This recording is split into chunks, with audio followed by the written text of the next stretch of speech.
I'm Christena Francis with Perfection 37, and you're watching the Oh So Dope Network.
Just running What's up, everybody? Welcome to Classic Convos. All right, with me today, I got my girl Christena Francis. Say hello. Hello. And she's jiggling. She's jingling. Got the bangles on. Check her out. So, I usually have a story about how I meet people, but I've been knowing her for so long, I don't even remember how I met her. Do you remember? Do you remember? Yes. Caliente's. Go ahead. Stan was DJing. And literally, like, he would DJ, and I would be sitting there taking money, and she would never go into the party. She would always sit there and talk to me. So I was like, okay, I guess this is my friend.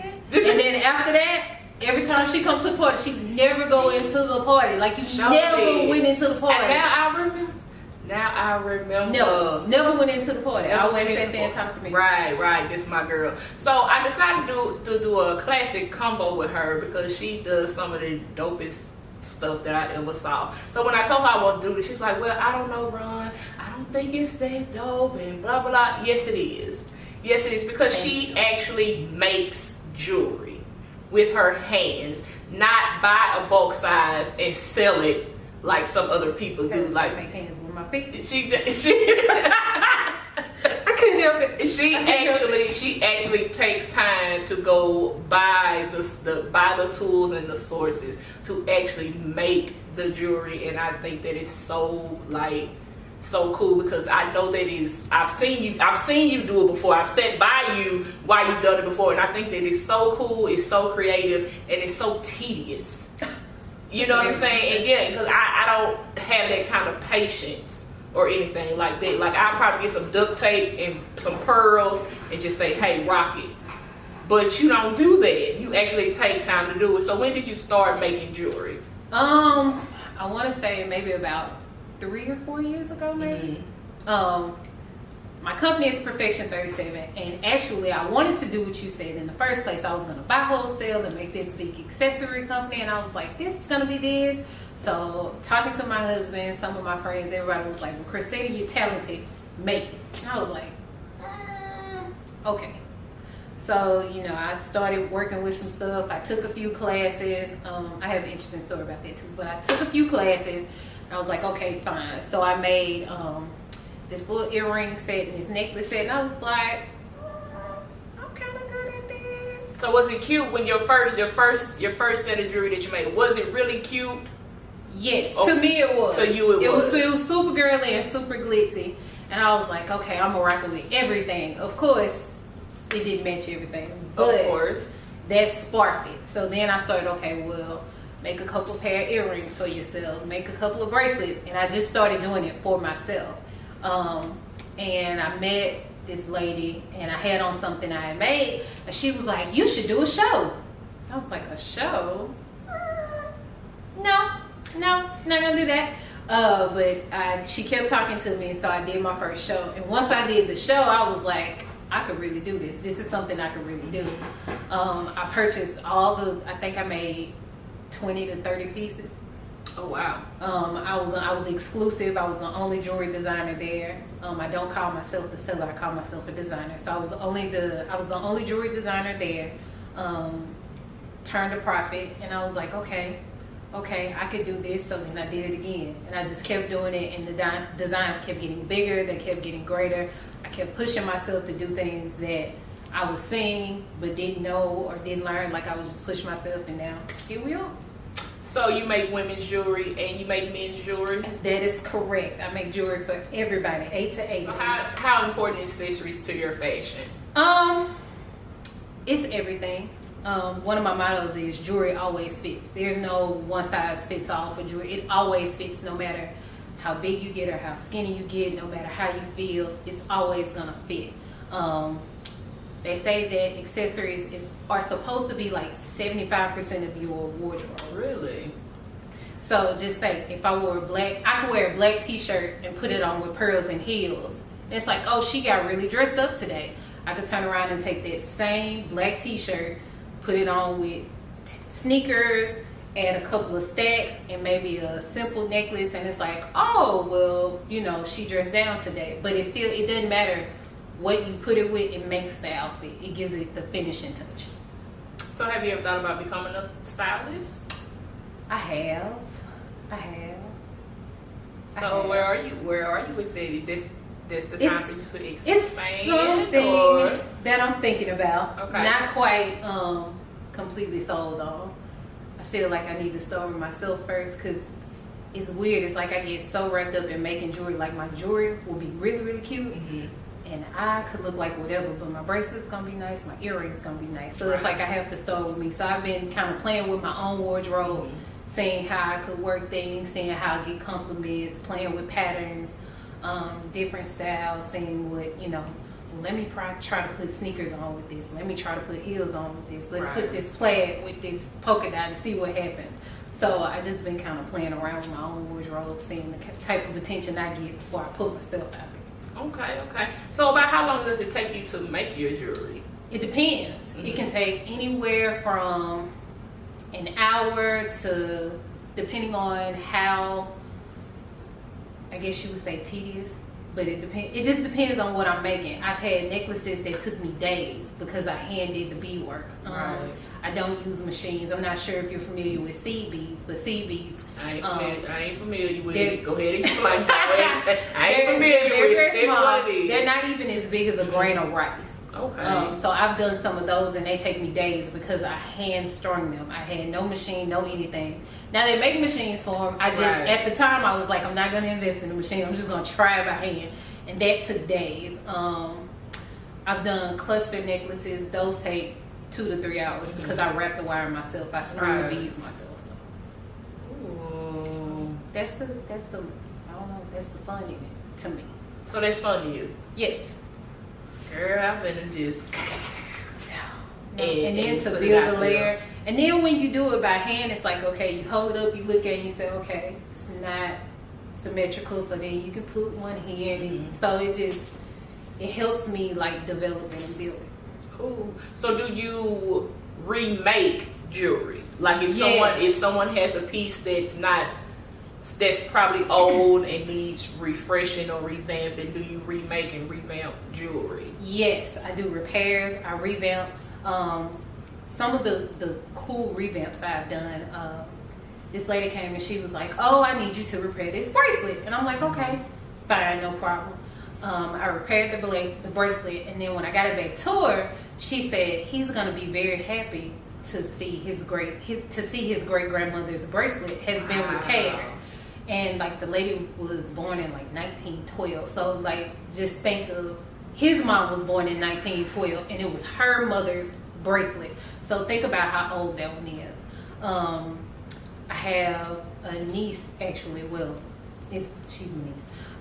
She calls me auntie, but her grandmother passed away, and she took some of her grandmother's jewelry and she gave it to me, and she wanted me to remake it into pieces that her and her daughter could wear. So I made a bunch of mommy and me pieces for her.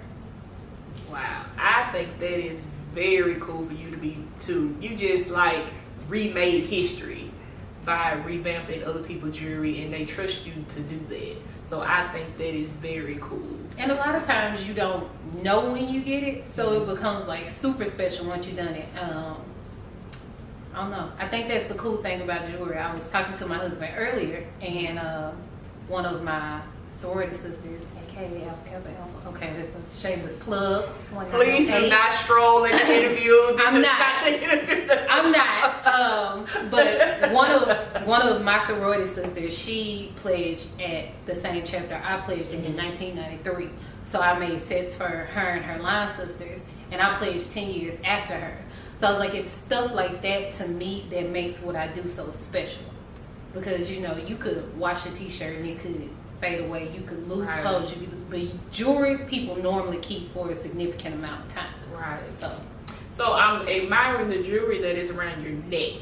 Very noticeable, very big. Can you tell us about that? Did you make that yourself? How long did it take you? I made my earrings, my necklace, and my bracelet. Or bracelet, shall I say. It took me probably an hour and a half, maybe. Because I kind of play with the layers, play with the design. Sometimes I kind of do some research to say, okay, well, what do I want my look to be? Or what do I want this to look like? So I found some things and I said, okay, well, I'm just going to do multiple chains. I was like, no, I wanted something a little different. So that's when I added in the pearl and the black beads. Okay, so how do you decide like what type of jewelry to make? So like if someone says, hey, I need a necklace made for my my pastor's wife for a church anniversary. So what's the first thing that comes to your mind when you think about different occasions and when you have customers that let you just do your creative thing? I'm gonna ask her what color is it and what's the neckline. Off top, what's the neckline? Because I need to know, does it need to go lower and hang, or does it need to be more of a choker and be up around her neck? Is she blingy? Does she like blinging? And you'd be surprised, there are a lot of modest pastor wives out there, and they don't want a lot of attention. Also, she's a pastor's wife, so I'm either gonna bring it up to her neck to take it away from her lady parts, or I'm gonna bring it below to bring it away. But either way, I'm gonna ask questions. What color? What does the neckline look like? What does she wear normally? If they have pictures, sometimes I'll ask to see pictures so I can get a feel for the person and kind of say, okay, well, yeah, she may or may not like this. So now men's jewelry is a little different because a lot of people make the mistake of saying that, you know, oh, men don't care, men don't care. No, men care a lot. Yeah. So a lot of times I ask, but you know, what's his favorite color? What does he do every day? Is this something he's going to wear every day? Is he wearing it to work? What type of work he does? And that'll help me design for them. All right, cool, awesome. So what we about to do right now, we're about to go into Christena's shop. So you can get a display of what she has in store, what she can and can't do. Well, I'm sure she can do anything though. Like she's like the ultimate designer of anything. Like she done styled a couple of my outfits before. She's like, hey, you look good in this, and I'm like, and it works. And it works. It works every time I get mad compliments, every time I take your advice on anything fashionable, okay? So we about to take the camera and we about to go to the shop, all right? Hi, I'm Christena Francis, jewelry designer, chief jewelry designer of Perfection 37, and I'm just gonna share with you some of the pieces that I've made. A lot of people like to say, well, oh, do you wear your own jewelry? I absolutely wear my own jewelry, and most of the pieces you see today will be things that I made for myself. These, I call these my button earrings, but I had this beautiful white dress, and I think the occasion was like denim and white, so I brought my denim in with my earrings. So that's those. This is some of the things that I wear every day. Of course, my pearls.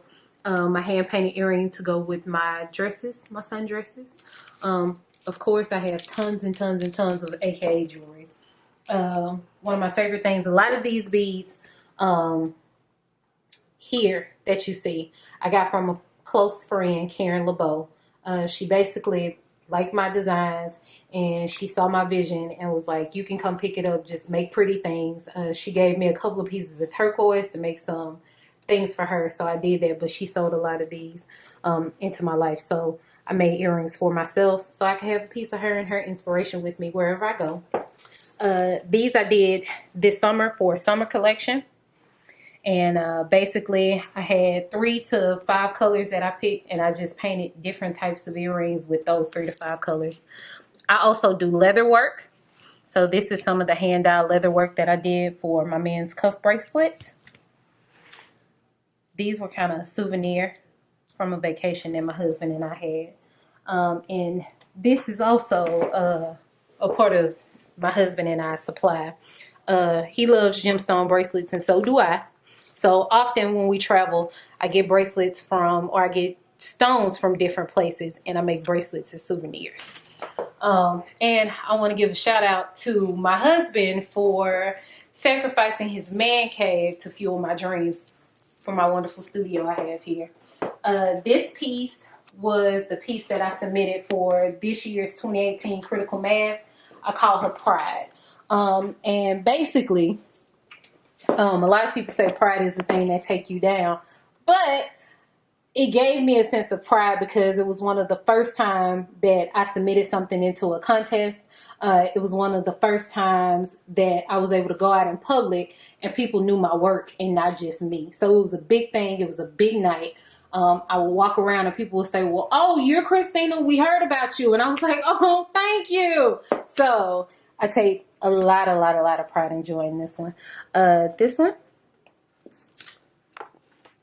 I made this early, like when I first started making jewelry. This was one of the pieces that I made. This one, I got the stones from Vegas, so that was one of my little souvenirs. Now, earlier in the interview, I talked about the Mommy and Me set, and basically, this is for the daughter, and this is for the mother. And it was one necklace that belonged to her grandmother. So I basically took the necklace apart. I split the beads between the necklace for her and her daughter. But the thing that I kept original was the clasp and some of the findings that I used, because I still wanted it to be linked back to her grandmother. Get it? Clasp, links, connectors. So I just kind of played out that. That one I call Los Lunas Love for my parents. And the other 2 are just ones I made. And I also, that was my piece that I wore, the like clear almost quartz piece, was the one that I wore in Critical Mass. So it was my, I guess I could say my accessory of the night. So these are just some of the things that I've made a sneak peek into my studio and my own personal collection. I hope you like it. You can find me on Facebook at Perfection37. You can find me on Instagram at perfection.37, and I take custom orders. Most of the things that you see are not for sale. 1, because they're personal, and 2, all of my pieces are made to order. So if you're interested in something, you can inbox me and I'll get back to you. Thanks. All right, thank you, Christena, for being on the Classic Convos and having a classic conversation with me about all the dope things that you do. You're Thank welcome. you so much.